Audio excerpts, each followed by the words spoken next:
The broadcast is now starting. All attendees are in listen-only mode. Hi everyone, I'm Alex Nottingham, founder of All Star Dental Academy. Today, this week, we are going to be interviewing a fantastic expert, Bill Fukui. And he's a chief operating officer of Page One Solutions, a full-service internet marketing company specializing in dental practices. Bill joins us to speak about lead management and conversion tactics for today's online user, or more simply, how to turn leads into new patients. So a little bit about Bill. Bill has been in the medical and legal advertising industry since 1995. He's consulted and worked directly with practices firsthand to develop comprehensive marketing and sales programs. He has lectured at numerous conventions and professional meetings and authored a variety of marketing articles in professional journals. Bill will discuss some simple and extremely effective techniques you can implement with your intake staff that will have a huge impact on your lead conversion and patient caseload. Welcome, Bill. Well, I appreciate that, Alex. Thank you very much. Good afternoon, everybody. And as Alex kind of mentioned, we are going to be going over some tactics that we've learned over the years of how to take leads that come in, and where people and practices spend the most money in their marketing is ultimately it's driving leads. That's usually the baseline on which we consider a campaign to be successful, whether mildly or wildly successful. But leads alone don't necessarily guarantee that you're going to see revenue from that activity or that investment. It really boils down to even practices that generate very few leads that convert at a very high level. Those are probably the practices that have the highest ROI on their marketing investment. So our goal is to help you today focus on some of those tactics. And one of the things, and I hope there are going to be some office staff members, not just administrators, in on this webinar, because this really is for them. And for the administrators, it really is about, if you're not paying attention to what your staff is doing, you're going to find that you're losing leads, and we're going to help you try and find ways to manage them better and track them. But understand, first of all, that sales has always been a part of healthcare, medicine, of dentistry. This is not a new thing. Okay, we've been in the advertising of dental and medical practices for the better part of 20 years. And so sales is absolutely part of this, especially when we're talking about turning marketing dollars into leads. And timing of everything, I was just talking to Alex about the NBA playoffs and how they're so great. I grew up watching guys play, and one of my favorite players was Walt Frazier, and he had a quote. It says, "It's not how many shots you take, it's how many you make." And that's probably the one thing I want you to take away today when it comes to your marketing. Don't think about just about leads, but how many leads are actually converting into actual conversions and new patients walking in the front door.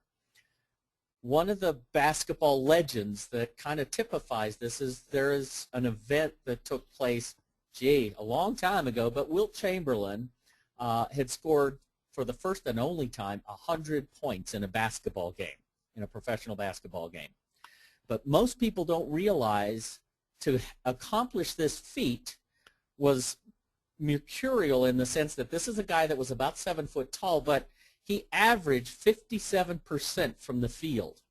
Just so you know, if the average team averages 49, 50%, that's a pretty good shooting percentage for a team.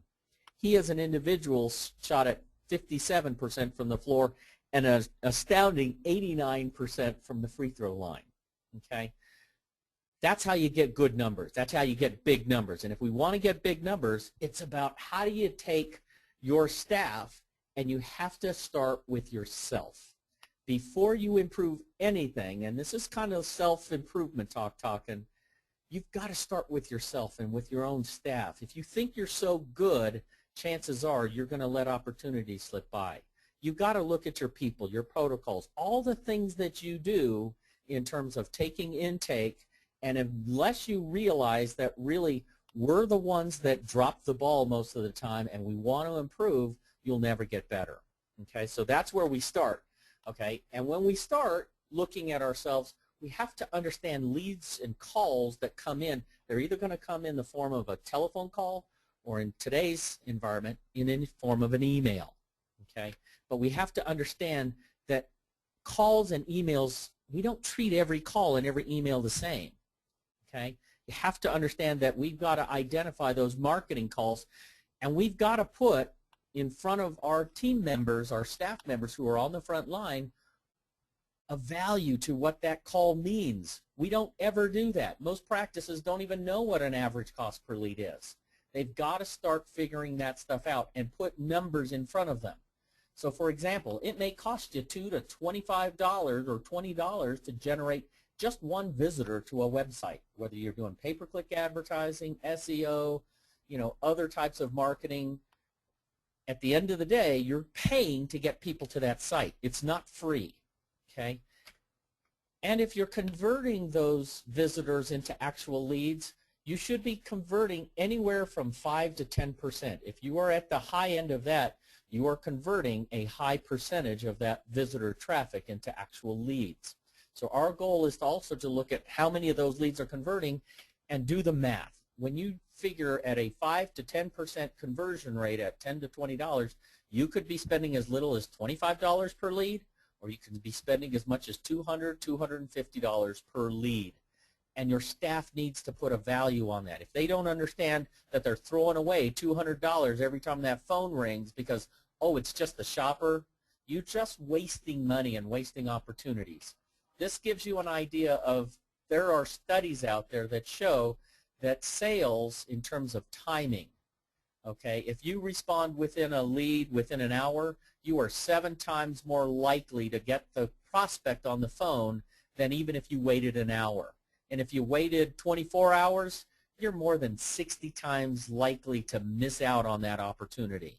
Okay? So think about timing and how you're going to be the value of these leads and what we can do to help improve the conversions. The other thing to understand is your competitors. On average, most businesses fail miserably at following up and intake. This is great opportunities for the savvy practice. You'll notice in this particular study that, over 1,000 respondents out of almost half of them took more than 24 hours to respond, and only 37% responded within the hour. Okay? But we have to understand that these types of communications, there are things that break down. And when we look at communication and how people communicate, studies show that 55% of our communication is with our body language, what our posture. 38% is more of the tone, the pace, the inflection that we put in our voice. 7% is the actual words that we're using. Okay, so when thinking about intake, 55% of all the visual cues that we have in terms of connecting and communicating with prospects is gone. Okay, I have less than 50% of the resources at my disposal to convert them. And know that there is a difference between bonded leads, which are basically your insurance or your existing patients, or they're coming to you because they're a referral. That's what we would refer to as bonded leads, meaning they already have some rapport or relationship with your office. Non-bonded calls are people that don't know you from Adam and are responding to your website because they did a search for a dentist in an area because they don't either have one or they're not competent in the procedures or the caliber of the practice to deliver the higher end dentistry services. Okay, so we have to really start thinking through, who are these people? So if I'm only got these limited cues that I could leverage, I got to have an idea of who these people are. And people on the internet, as you know, are going to be much more knowledgeable. They are impatient. They get their stuff right now, and they are wanting to be in control. You do not control internet marketing consumers. They will tune you out the minute you take over control over everything. So those are some things to keep in mind, but they're also destination focused, and this goes back to impatient. People don't surf anymore. People have become much better at searching and Googling different things. They know what they want, and they spend less time surfing around. In fact, we don't even hear that word anymore, okay? But the idea is understand that that's who we're dealing with, and we're also dealing with, the good news is people feel like they can develop relationship and rapport with people online without ever meeting them. That's a huge benefit to the online marketer, is understanding that concept. If you understand that, then you can deal with people more effectively.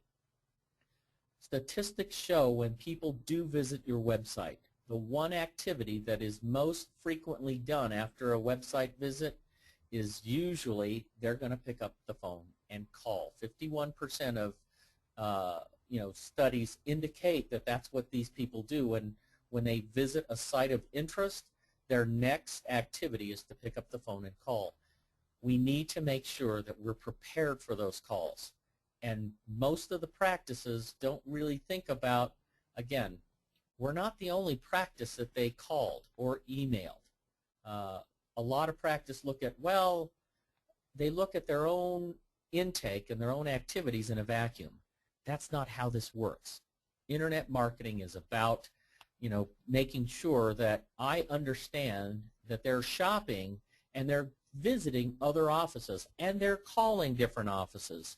So we need to make sure that we're doing the kinds of things in our telephone intake that helps move this interest in this buying cycle, so that they're actually moving from a lead into somebody scheduling a consultation and coming into our office.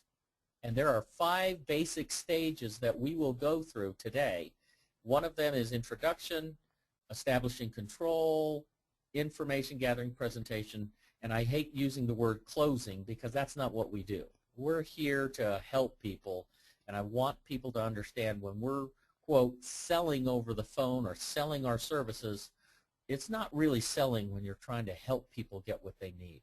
But we have to have a belief in the products and the services that we offer. The first phase of a telephone intake is introduction. Okay, what we do most of the times is we just pick up the phone and say, "This is Bill, Society of America. How can I help you?" Okay, what we do is we don't think about who's calling. We need to start thinking in terms of, I need to know what advertisements we're running, what promotions we're running. I got to arm my team with knowledge because people are going to be asking about that. I need to be identifying that these are marketing-driven calls. If I can push designated marketing phone numbers into a particular phone tree on my phone bank, anytime that phone rings, I know that's a marketing call. Okay, that'll help me prepare. And when I prepare, the best thing to do is just slow down. We're so busy, we don't even take a breath before we even answer the phone. I will assure you, if you do this one thing of just taking a breath before you actually answer the phone, you will collect your thoughts, especially if you understand who this person is, what their expectations are long before you pick up the phone. You will be much more collected in being able to answer their questions much more professionally and thoroughly. And you got to be in the present. You can't be doing 10 things at once. You got to be focusing in on the phone call. Because again, it's too darn expensive and too darn important. Not only am I potentially losing up to $200 every time that phone rings, that could also be a $20,000 restoration case that I'm missing. So it's not only the cost of the call, it's the opportunity cost. It can range from anywhere from $1,000 per patient. I've got some practices where an average patient is closer to $10,000 or $15,000. Okay, so kind of keep that in mind. Be in the present. It's worth every minute of your time. Get a greeting that engages them. Get them to stop and almost ask, what did they just say? So instead of just saying, Bill Fukui with the dental society, how can I help you? It's more of, I can help you.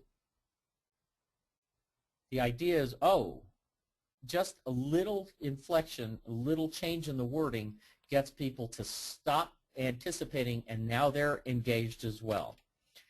But once we say, how can I help you, what do? We give away control of the call to the caller.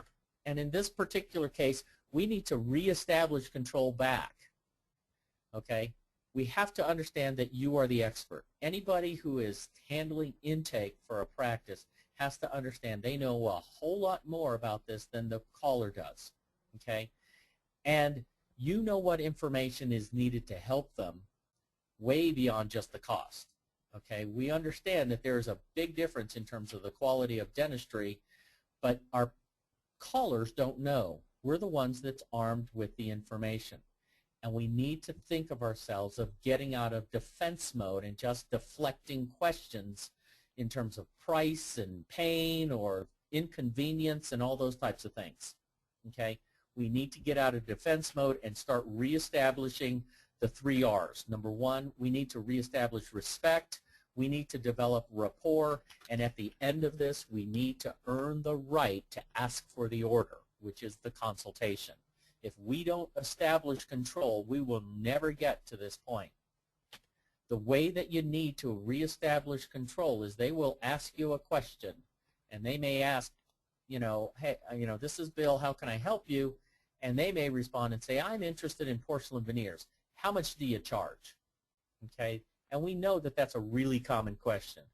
But the answers, it's not always just, well, we charge a certain range. It can range from $900 to $1,200. That's not the answer, okay? The answer is more of, I would love to help you, and I can absolutely help you. But in order for me to provide you with the most accurate information, can I ask you a couple questions first? Because we don't even know that porcelain veneers is their solution. I don't know that. I need to qualify. And is it one tooth or is it a whole mouthful? And how did they know that porcelain veneers? Have they visited another dentist and that's what they've been prescribed as the treatment? We don't know that. We're making huge assumptions, so we need to reestablish control by simply answering this in a very easy way. It's just, can I ask you a few questions to help me give you the best information? And they will always say yes. Okay?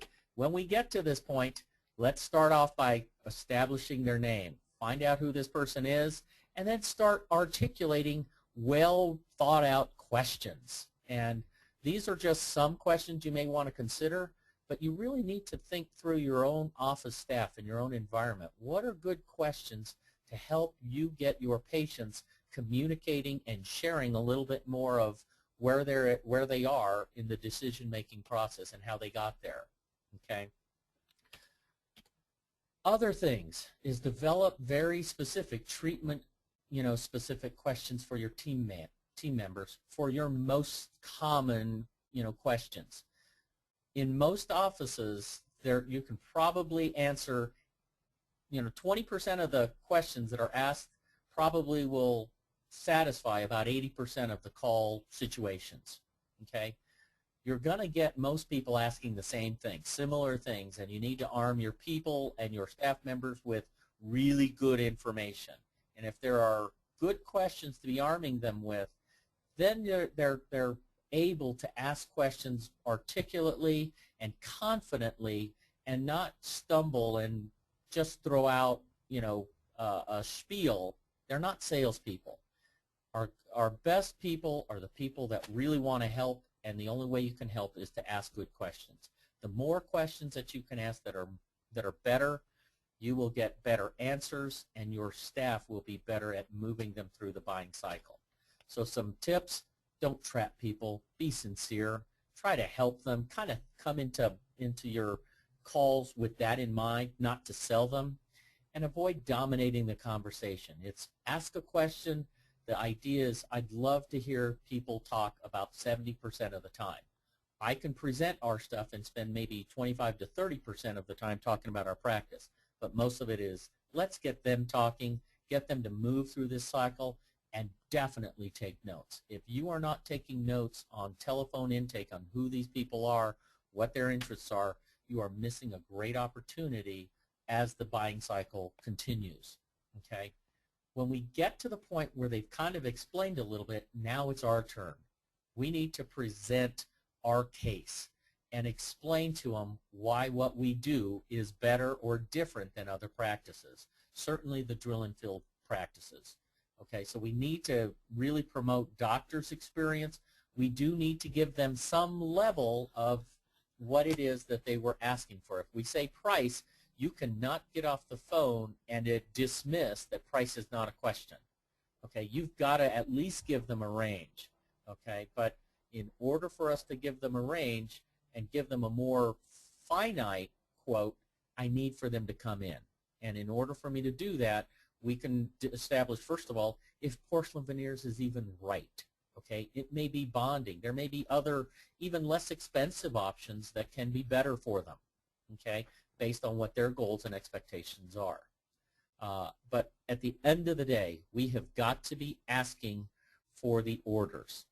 And in order for us to understand that they're a good candidate, we've got to start asking for the invitation. And this is basically promoting the free consultation. And if you're not asking them to, if we can schedule a consultation for them, or if mornings or afternoons are best for them, they will never come to that conclusion themselves. We have to do what we refer to as an assumptive close, but the idea is I'm just trying to help them come to a decision, okay? And by finding what time's going to be or day's going to be convenient for them, I'm doing just that. When you do have objections, feel, felt, found is a strategy in intake that works extremely well. It is an empathetic approach, meaning I understand how you feel. If they say, wow, that's expensive, I understand how you feel. That's very normal. We're talking thousands of dollars to help improve your appearance. It's not cheap. I understand that. But many of our cosmetic dentistry patients felt that very same way, okay? The idea is by them saying that that's expensive, they're pretty much exposing themselves. You need to help them. You need to throw a life raft out to them and save them from themselves and let them know, put your arms around them and say, I understand how you feel. A lot of our patients felt like that as well. You're not alone, okay? However, after going through this, they discovered or found that they really could afford it, whether it's the financing or it's the payment programs or even the different dental options that they have available. Doesn't mean that cosmetic dentistry, you know, isn't within their grasp, okay?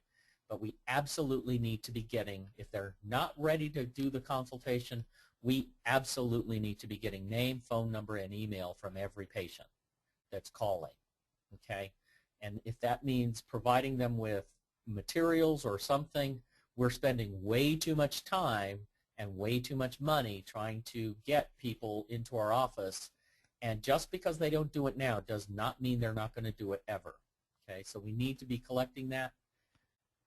Stage 2 of this is really the email. Now that we're trying to address some of the telephone intake and some of the telephone ideas that you need to be thinking about. Now it comes to email, and email to me is actually the most interesting, mainly because we have no body language to understand the other person.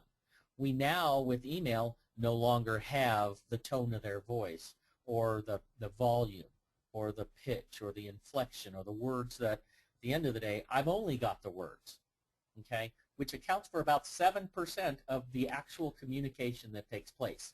That's why email and text are so ineffective at communicating, why people get so misunderstood most of the time.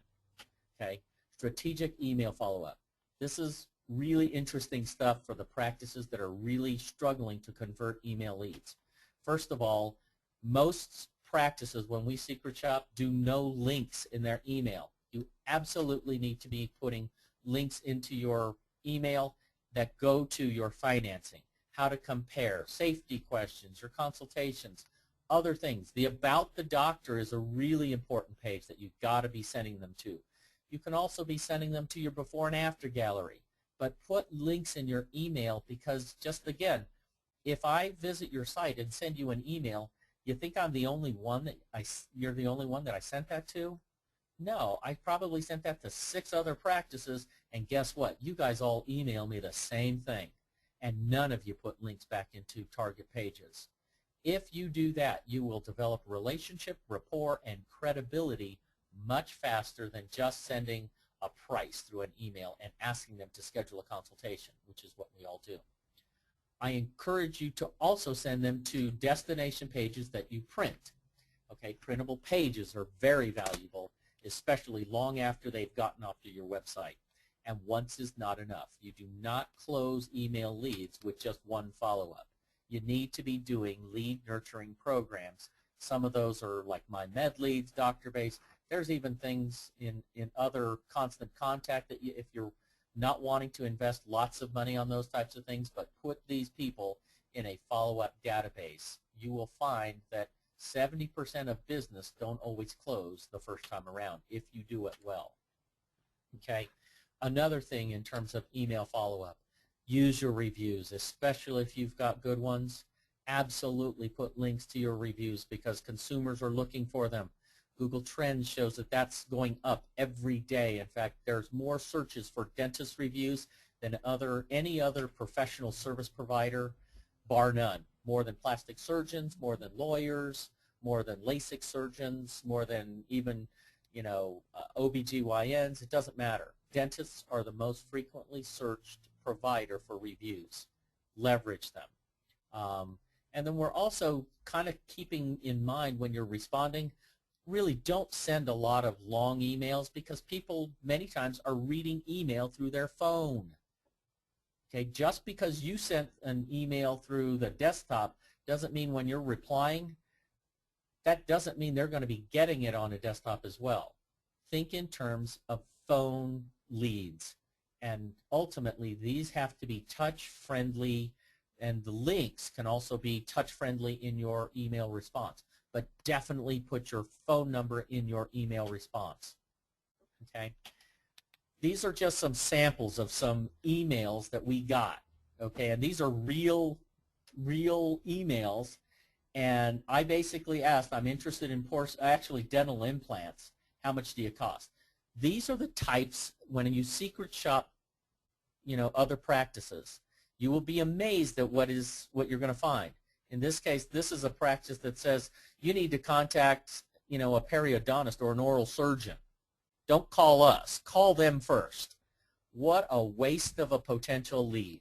Okay? This is happening all the time. Here is a practice. Basically, they do different types of implants. They give a price range, and at the end of the day, this one's not too bad, and they're talking about trying to schedule a time to meet the doctor, but they put no links in here. They just put their name and their title. Okay, at the end of the day, it makes sense. If they have a doctor's name, put a link to his page so that they can see his face, learn a little bit about him. This is another one. This was great. We will be happy to help you. Please call our office. Thank you. That was actually the doctor that responded. And I recognize that that's a doctor's response, and that puts me off. I don't like this dentist already because he's too good to give me a response. Okay? But this just kind of gives you an idea. The types of response that you get are going to be across the board.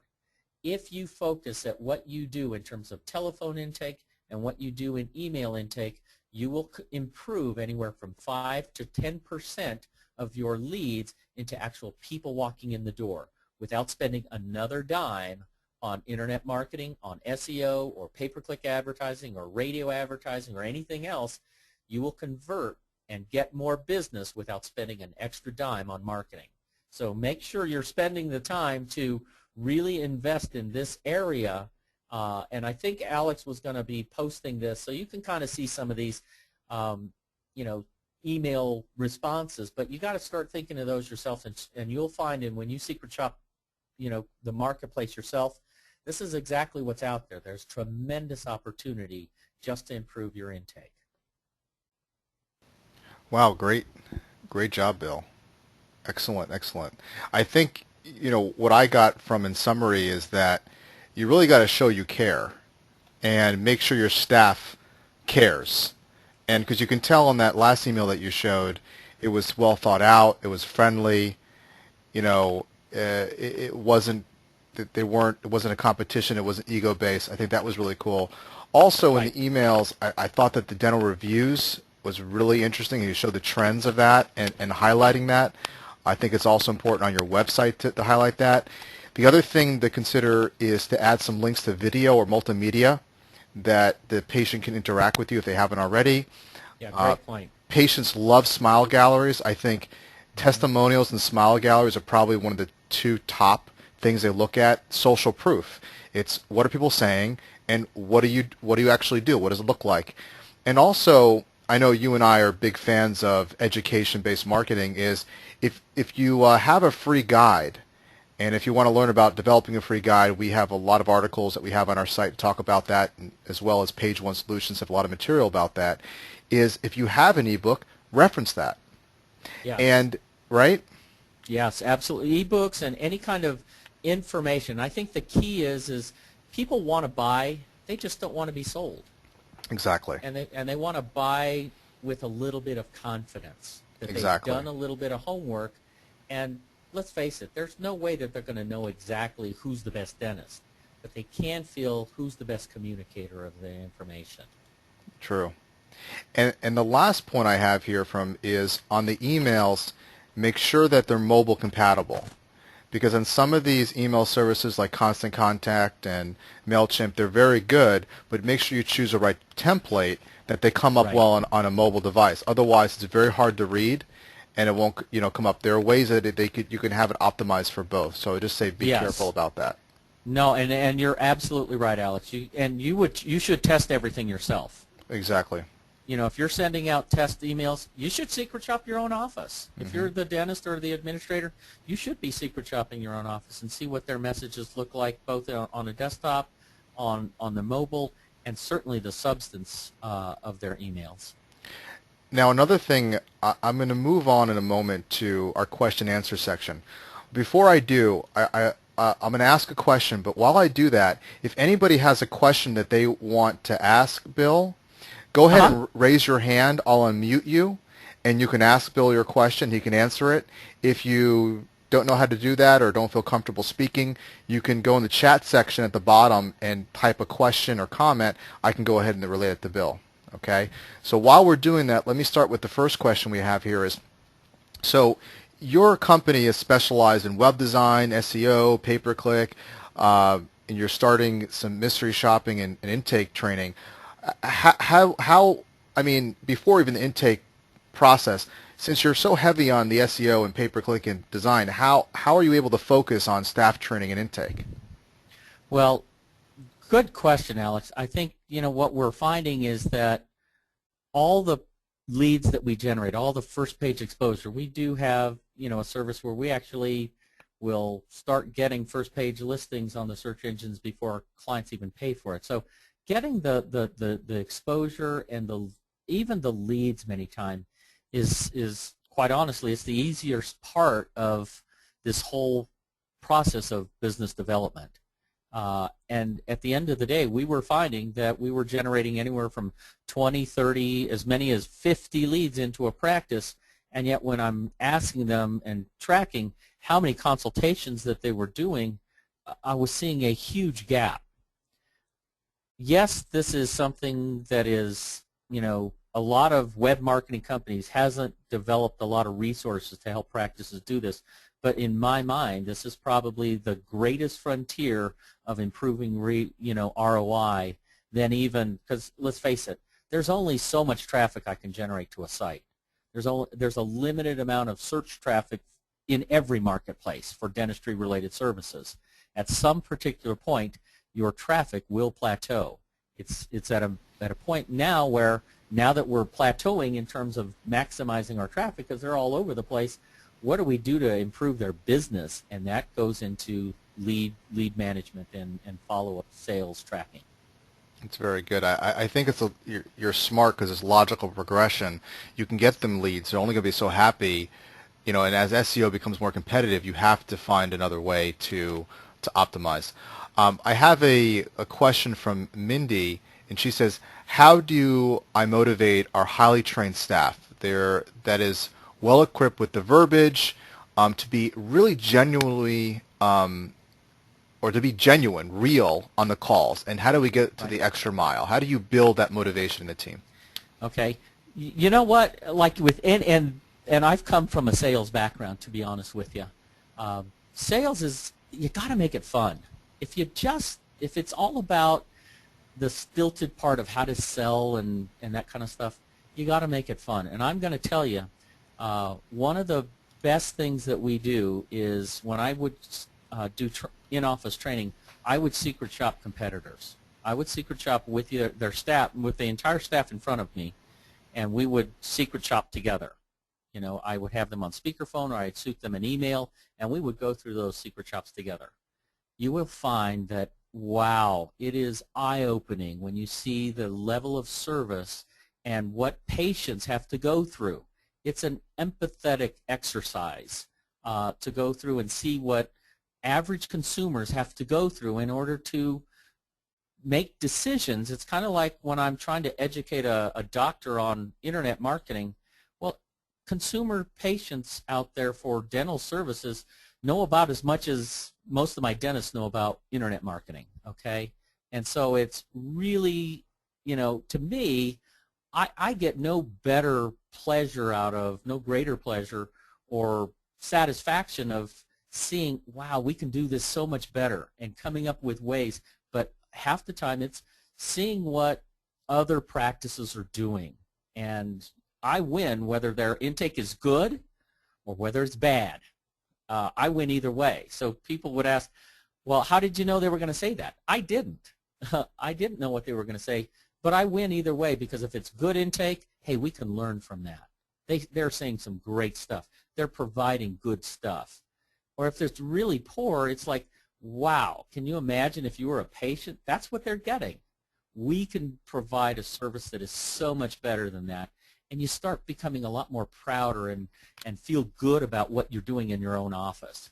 I think that's probably the one thing I would recommend doing on a regular basis. People do it once in a while, and they end up doing it about once a year. I would suggest doing it about once, I would even say once a month, certainly once a quarter. Would you say that basically it's just being involved, getting your staff to be more involved in a sense, because they're taking ownership of it? You know, Alex, I think you hit it right on the head, is you can't dictate to your staff what they believe, okay? You really can't. They have to experience it for themselves. And when they experience, you know, things like that, I think even in when you have your morning huddles, if you're doing those types of things, you know, add to that, what are some experience that you experience even outside this office? I want to know once a week, everybody comes in with a customer service example, okay? That makes it so that they're participating. And you're right, Alex, you can't dictate ownership. You can't dictate emotion. You can't dictate belief. They've got to experience for that for themselves. Excellent. So I have Matt, your hand's raised. I'm going to unmute you. I think that you have a question, so I'm going to see if you do. If you don't, just tell me you don't. So let's see. Matt, do you have a question? Yes. Can everybody hear me? Yes, we hear you. Okay. So my question is to Bill. First of all, thank you very much for the great presentation. My question is, I have a little bit of a concern as far as free consultation that you know, some SEO companies provide. Is it a good idea to provide free consultation, or is it good to make that paid? Are people going to know the value of free consultation if it's provided for free? And are they going to rely or trust that decision or that price quote that is made?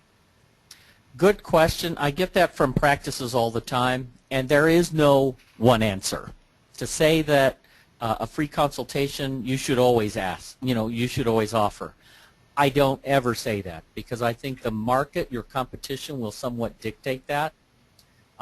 It kind of sets the tone. You got to do a little due diligence yourself, and I would also check to see what is involved when you're secret shopping your competitors. It's asking they're asking for a free consultation, and here's a really good suggestion: is when you're saying free consultation, most people don't know what that is. Okay, you're even saying, how do I know the value of a free consultation? Well, I don't know the value of a free consultation. I don't even know what it includes. Are you going to take x-rays? Am I going to see the dentist? Or are you just going to sit down and show me some pictures and hand me a brochure? Okay, I don't know what to expect in your consultation. One strategy I strongly encourage you to do, whether you do free consultations or you charge a discounted amount for them or you charge full price for them, I don't really care. But at the end of the day, people will only see value when they understand what it is. If you do not have on your website what to expect during your consultation, you better start doing that tomorrow. Put it on your website, talk to your webmaster tomorrow, and say, I need a page on what to expect from my consultation. Because if we're asking people to do that, we've got to be able to identify what it is that they're getting. And if I am going to give it away for free, I still have to put a value on it.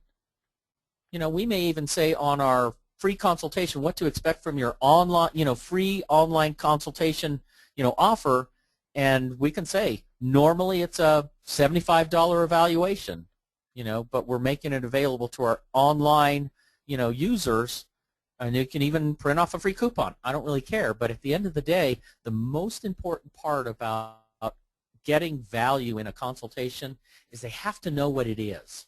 So in your about your consultation page, you got to give them an idea. What are they going to get?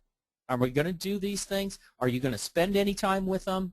And at the end of the day, are they going to get a firm cost and some idea of what the treatment plan is based on their feedback? So it's really kind of helping people move through the buying cycle simply because they don't, we make a huge assumption when we say, call us for a free consultation. Well, I don't even know how long that's going to take. Is that going to take 20 minutes? Can I do it over my lunch? Or is this thing going to be an hour and a half?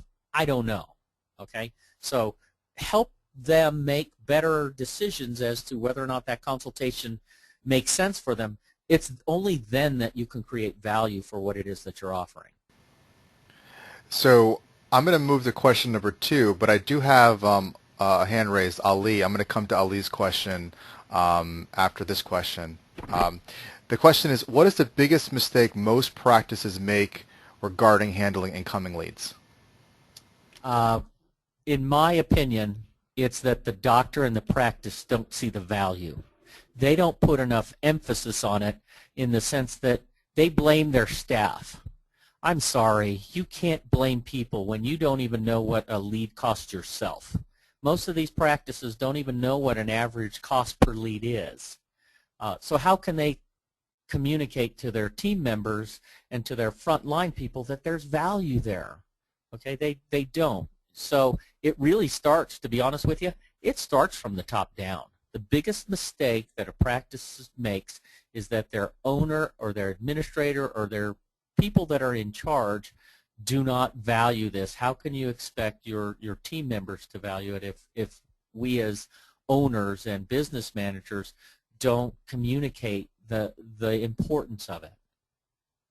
Excellent. Okay. Ali? Yes. Hi, Alex. Thank you Ali. for putting this together. How are you?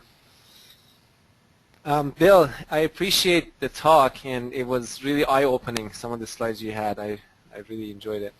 I have one question on conversions. You mentioned on your slides that your clients get 5 to 10%, or that's what you expect from a website to generate traffic to leads. Our clients don't get as much. Mostly it's around 2 to 3% on average. How do we improve our clients' websites to increase that conversion rate? Ali, that's a good question, and I think it boils down to a lot of things. There's a lot of things that go into lead conversion. A lot of my clients are also doing other types of marketing. For example, there's a big difference when we do database marketing or other types of marketing where they're coming to our website because they're typing in doctor's name. Okay?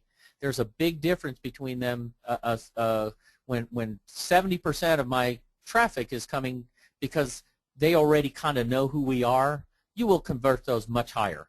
But if you're generating leads solely from people that don't know you from Adam and that are those, quote, non-bonded leads, okay, the non-bonded leads is what you're referring to, those are the ones that are going to be much harder to convert into a lead. Okay?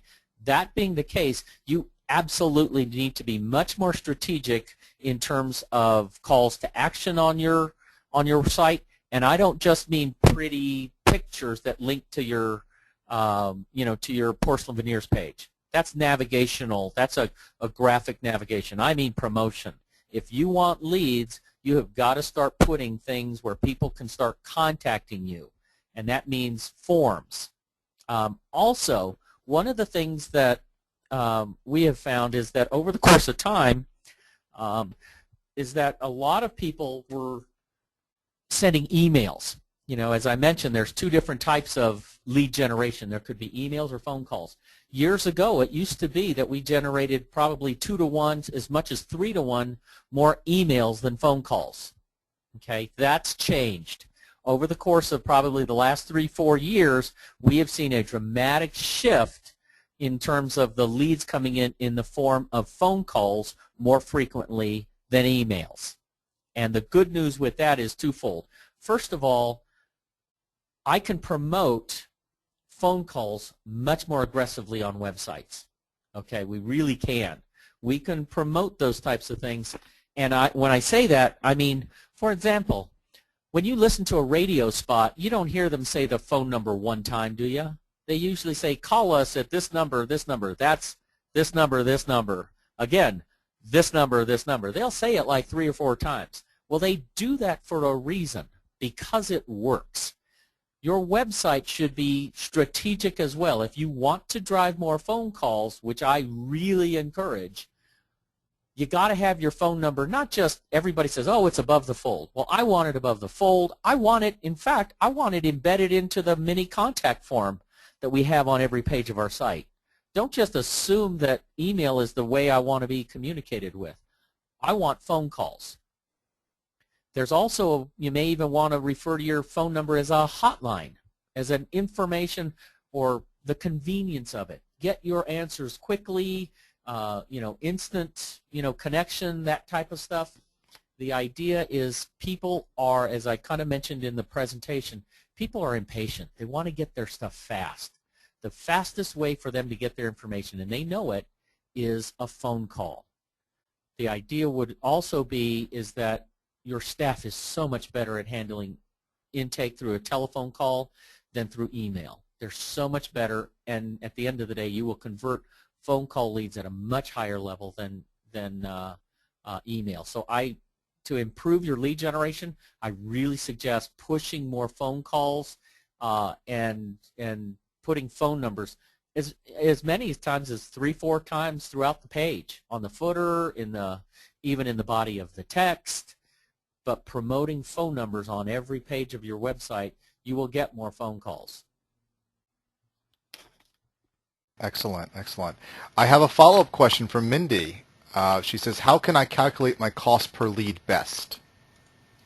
There are different types of tracking programs, but basically what you're wanting to do is look at every investment that you make, whether it's your yellow pages, whether it's if you're doing direct mail, if you're on your website, if you're doing pay-per-click advertising or SEO. There are strategies that you definitely need to be putting in a call tracking number on those sources. Unless you're marketing a branded number like 1-800-SMILE or something like that, people aren't going to remember your phone number. Don't be so married into your phone number that you are willing to forsake the tracking of the activity because they may not remember my number. It's more important for us to track the number because they're never going to remember your number. Okay, but you do put tracking numbers and separate tracking numbers on different things. So if you're doing pay-per-click, having a separate page that go to landing pages or what we call a proxy site, which is a separate site with a different domain, put a separate number on it than your organic. If you're doing SEO on it, put a separate number on your SEO website, and at the end of each month, you'll see how many phone calls, how many emails. Your webmaster should be able to provide you with a total number of leads that are coming in through that source, and all you need to do is let's do some simple math and say, how much did we spend for that? How much did we spend for those 10 emails and those 15 phone calls? And you should be able to, on average, and it's never a perfect science, but what we're looking for are trends. The more important thing is that we're improving our trends and lowering our average cost per lead. It'll never be perfect. There is no exact science, but this is a way of tracking the leads that are coming in and comparing that with the dollars that we're spending. Excellent. We got some great questions, everybody. Really would appreciate that. I'm going to ask one more question because we're kind of running near time. But if anybody else has any questions, think about your final question so we can ask Bill. And Bill, if you're open to it, what we can do is offline we could answer the other questions together, and I can get everybody a copy of the recording that they can download off the website, totally free, very easy to access. So I'd be more than happy to do that. All right, so last question, and then everybody think if you have any questions, either raise your hand or send me a chat message and we can answer that. So question number 3 out of 10, most team members aren't good salespeople, so how can they manage leads without acting like a used car dealer? And before you answer that, by the way, everybody, I'm reading off a worksheet. This can be downloaded off allstardentalacademy.com if you don't already have it. But, Bill? Yeah, thank you. Most people, and you're right, the people that we're asking to take intake and to be better, salespeople, for lack of a better word, is most people are very intimidated by sales. Everybody that's in a practice is going to say, I can't sell. And even receptionists. No, I'm a receptionist. I'm not a salesperson. That's not what I do. I think part of getting people to overcome this stigma of selling is, first of all, it does go back to this is a service. We are a service-based company. We are a service-based practice. We're not selling widgets. We are selling service. And for most of the clients that I work with, they're not the factory types of practices. These are, patient-focused, patient-centric practices. And everything that they do in their treatments in terms of their patient counselors, their hygienists, their team members that are actually in the clinical end of the practice, they're treated with such, that they want to be so patient-centric. Well, I think the same emphasis needs to be put on those people that are up front. To be honest with you, in most businesses, your upfront people that are handling the marketing and the sales, let's face it, on most pharmaceutical companies, you know who makes the most money in those practices and who gets the most accolades and the big offices?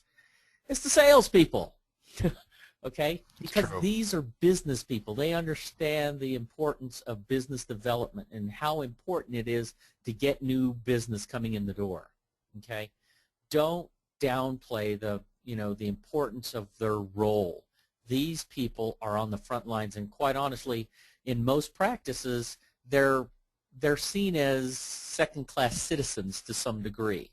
They're doing the job that nobody else wants to do. Well, I'm going to tell you, in my mind, as a business development specialist, they are the people that keep my marketing working, and I appreciate those people probably more than as much as the clinical staff. And so in terms of helping people overcome the stigma, really, first of all, as much as you can, avoid using the word selling in your practice. We don't sell. We assist, we invite, we help. I think those are the kinds of things, and putting their role into perspective is a really important job for the practice, for the administrator, and even for the rest of the team members. What they do helps keep everybody employed, to be honest with you. There's a quote that reminds me of Jay Abraham where he says, if you really believe with what you believe, you then have a moral obligation to make sure that you service whatever that objective is. So it's dentistry, right? Jay, I encourage you, if you could share that with people, in this, and if there is one thing that they can do, they should be posting that all over the darn office. That is exactly true. That's when you get people and a practice that really is passionate about what they do. Because we all got into this stuff, not because I just needed a job, but people got into dentistry for a reason. I mean, they really did. And hopefully they still have that, satisfaction when they actually do a good job to help somebody. And hopefully they walk away home feeling good about that. Now, Bill, I really appreciate the information you provided today. You're truly a dental all-star. And if people want to listen and learn more about intake training or the services you provide, what is the best way they can contact you?